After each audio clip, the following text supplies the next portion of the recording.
Y bajo estas características, entonces, todos estos procesos de transparencia y rendición de cuentas se configuran justamente con la posibilidad de que se pueda trasladar a un escenario en el cual este quinto poder contribuya en el desarrollo de el Estado ecuatoriano de manera eficiente. Cuando nos trasladamos a los desafíos actuales, vemos que el Estado ecuatoriano enfrenta desafíos como la inequidad, por ejemplo, social, la corrupción, la sostenibilidad ambiental, y agreguémosle un tema coyuntural que está ocurriendo actualmente en nuestro país, que es el de la inseguridad. Como nosotros, al ser parte de un Estado, tenemos esa posibilidad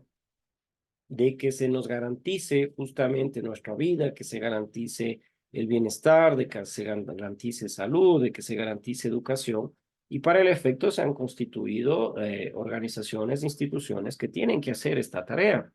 Históricamente, cuando había luchas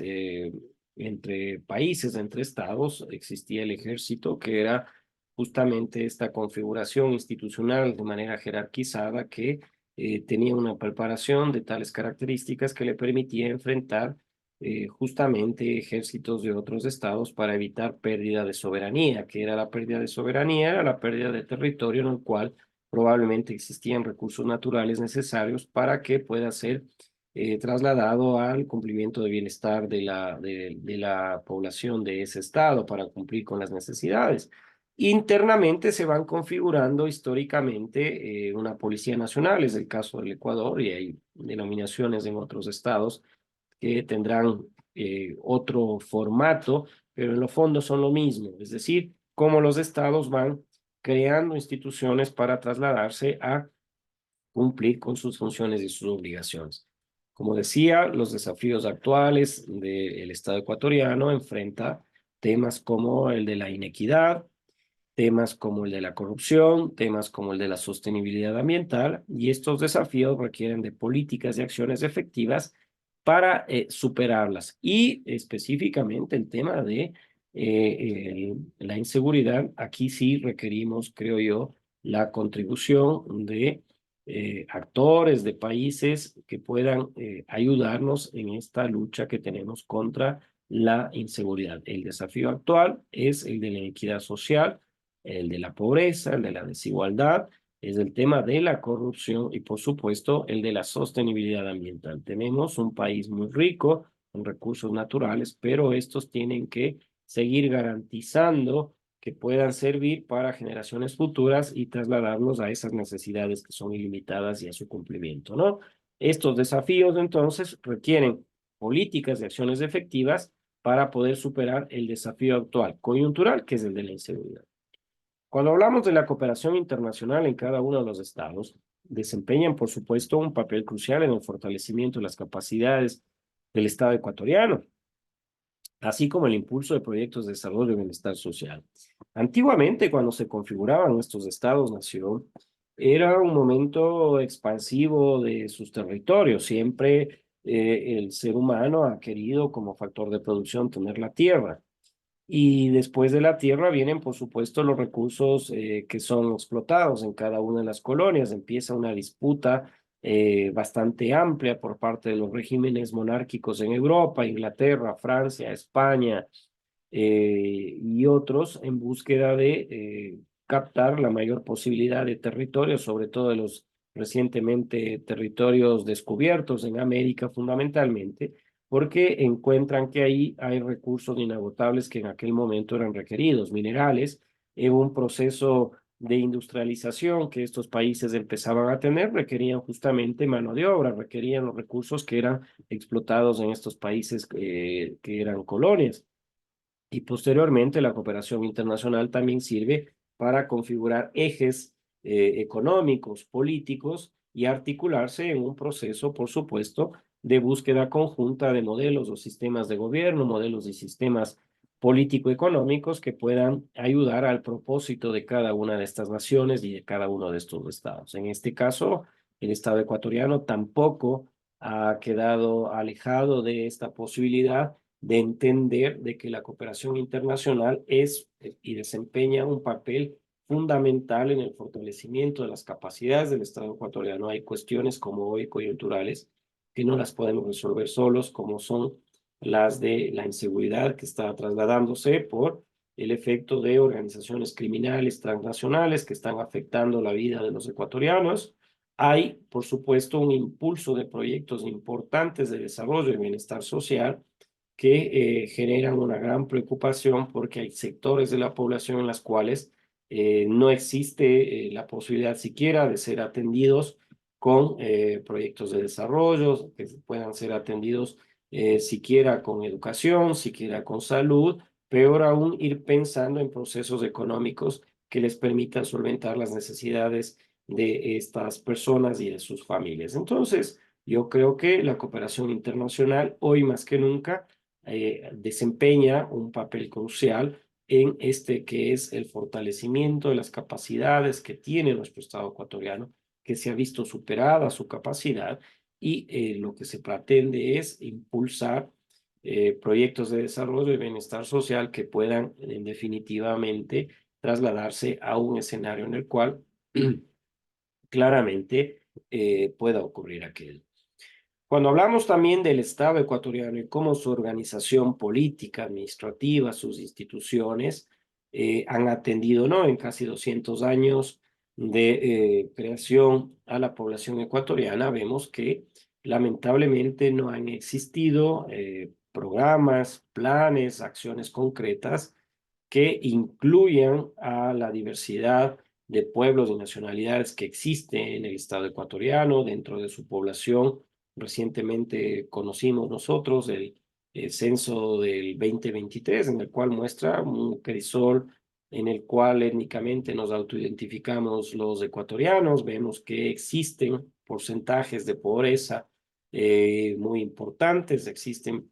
procesos históricos de exclusión, existen procesos históricos que van en contra de la cultura, van en contra de estos pueblos y nacionalidades indígenas, y yo creo que como Estado ecuatoriano tenemos que volver la mirada a procesos de inclusión, a procesos diversos en los cuales se promocione y se valore la diversidad, y este va a ser un aspecto fundamental para replantear aquello que hace 200 años se planteó como un Estado ecuatoriano.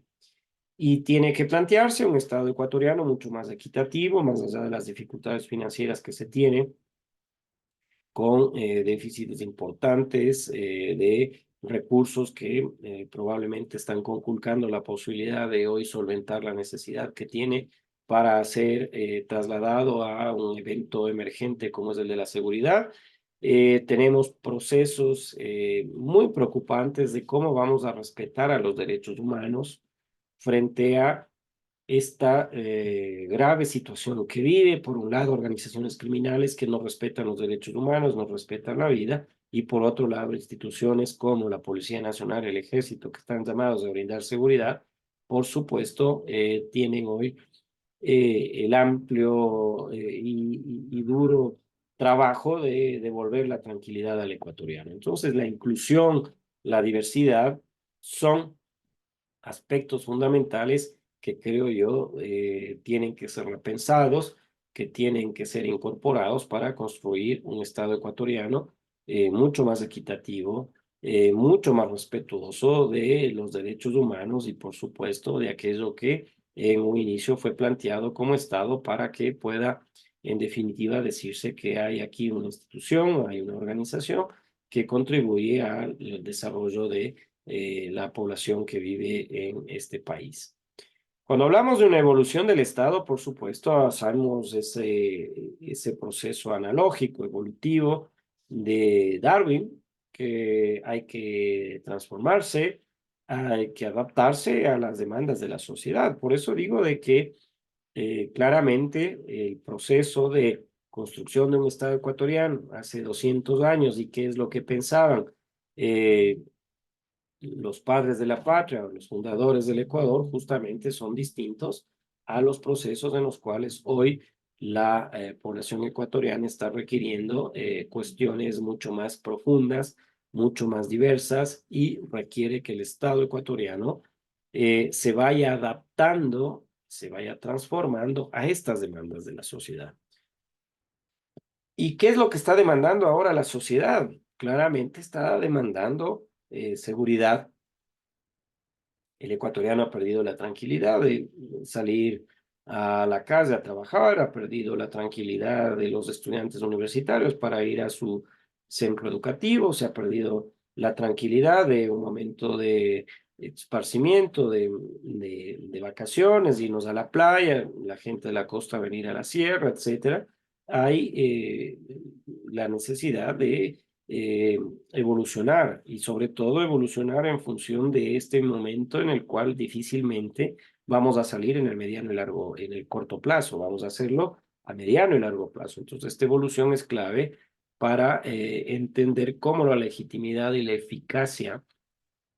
pueden ser garantía de que seguramente el Estado ecuatoriano sea la solución frente a esta configuración tan grave que tiene actualmente el Ecuador.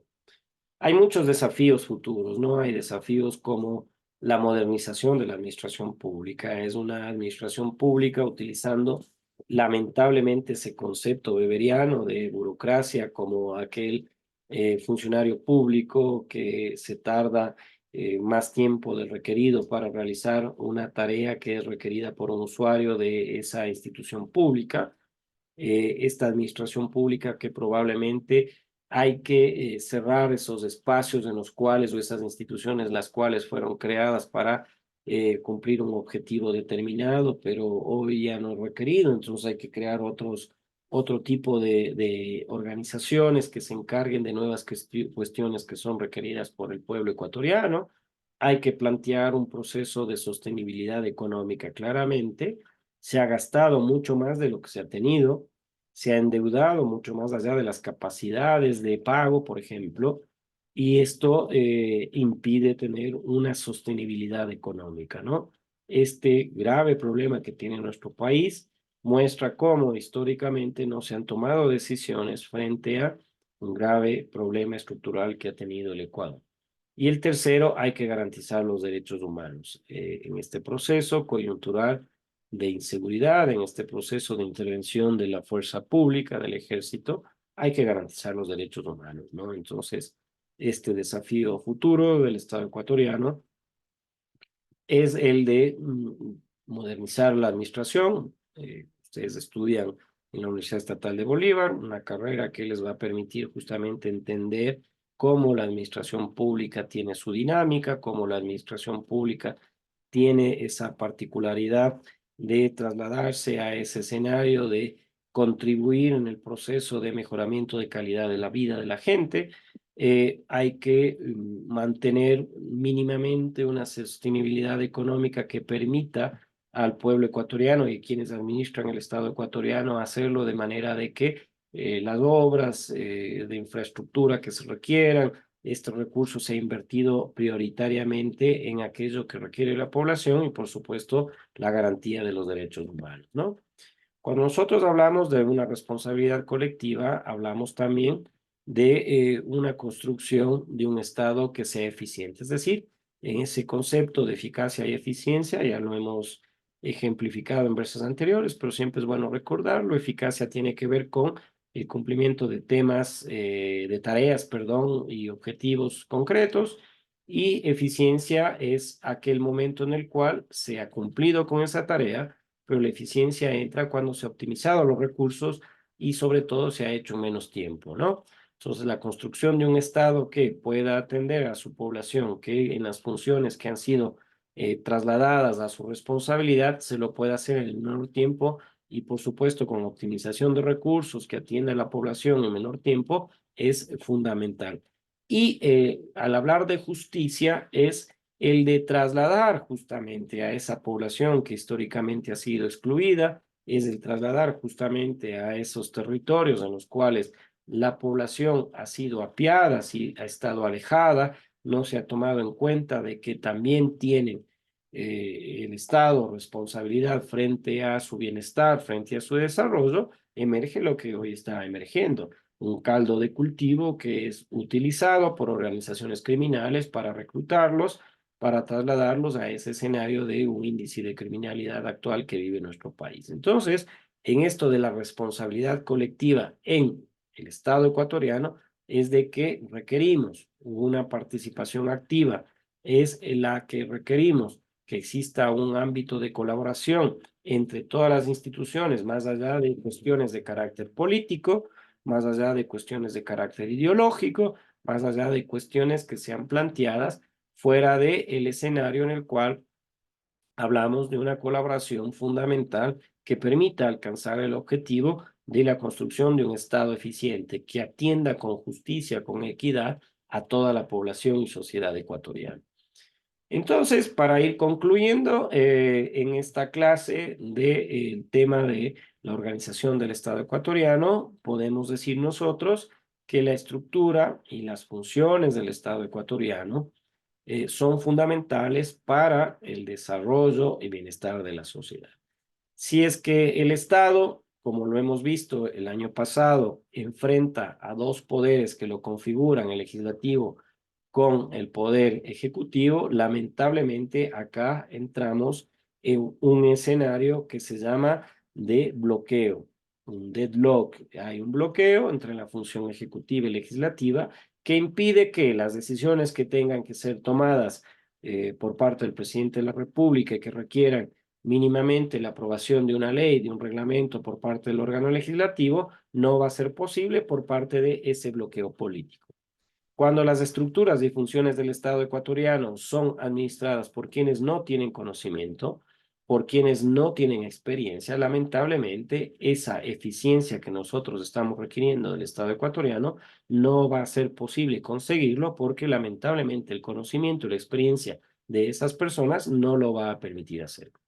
Cuando vemos que la estructura y funciones del Estado ecuatoriano son configuradas a partir de intereses políticos, intereses de un grupo político, lamentablemente vemos que existen obstáculos para que una de las funciones se desarrolle frente a la necesidad del pueblo ecuatoriano que requiere urgentemente que esto ocurra. Entonces, la estructura y funciones del Estado ecuatoriano son fundamentales para el desarrollo y bienestar de la sociedad, sin duda, pero también necesitamos la cooperación y la participación de actores políticos. Necesitamos